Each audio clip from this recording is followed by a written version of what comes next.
Somad has publicly promoted extremist, divisive teachings. He has claimed that suicide bombing attacks are legitimate and they are legitimate martyrdom operations.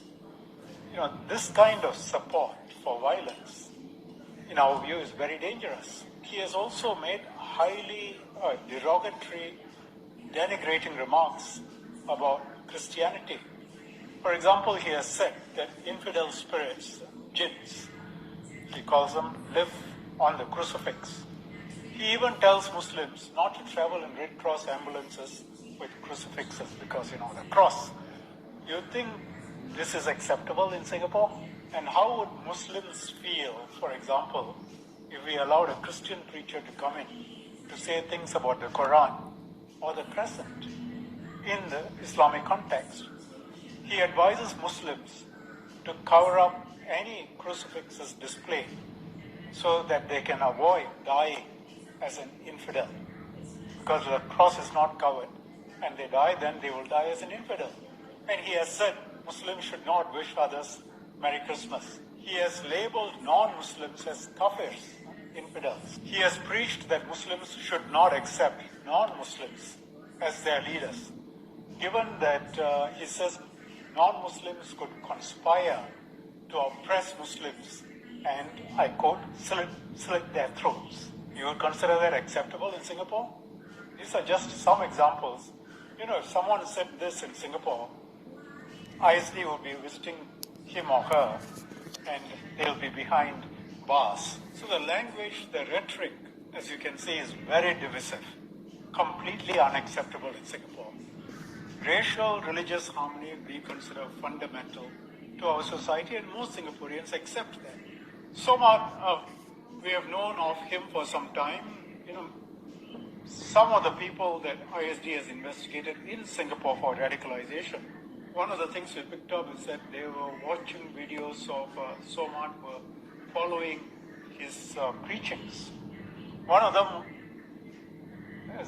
was a 17-year-old detained under the Internal Security Act 2 years ago, January 2020. He had watched Somad's YouTube lectures on suicide bombing. And the young boy began to believe that if you fought for ISIS and if you are a suicide bomber, you will die, you can die as a martyr and receive rewards in heaven. So you can see Somad's preachings have real-world consequences. Iya, itu adalah penjelasan resmi dari salah satu petinggi pemerintahan Singapura tentang alasan untuk menolak Ustadz Abdul Somad masuk ke negara itu. Dan cucu pikir ya karena itu adalah negara mereka berhak untuk menerima atau menolak siapapun yang datang dengan berbagai alasan. Dan alasan yang dikemukakan oleh pemerintah Singapura bahwa ceramah-ceramah UAS itu merusak harmonisasi dari masyarakat di Singapura, karena Singapura adalah negara yang membangun bangsanya atau nation buildingnya adalah harmoni, karena ada berbagai ras yang tinggal di negara pulau tersebut. Jika harmoni ini dirusak oleh statement-statement atau ceramah-ceramah dari orang-orang seperti UAS, maka negara tersebut akan terjadi konflik horizontal dan itu bisa membahayakan stabilisasi di negara tersebut. Dan sangat logis jika pemerintah Singapura menolak kedatangan orang seperti Somad ini ya. Dan menurut cucu juga sebaiknya pemerintah Indonesia bersikap tegas seperti Singapura, karena banyak ceramah-ceramah yang mengganggu harmonisasi hidup kerukunan beragama di Indonesia. Dan itu menjadi PR besar buat pemerintah Indonesia untuk menjaga harmoni kehidupan berbangsa dan bernegara. Karena tanpa harmoni kita akan sibuk konflik dan tidak bisa berjuang atau berbakti membangun bangsa dengan lebih maksimal. Terima kasih sudah mampir ke video singkat ini.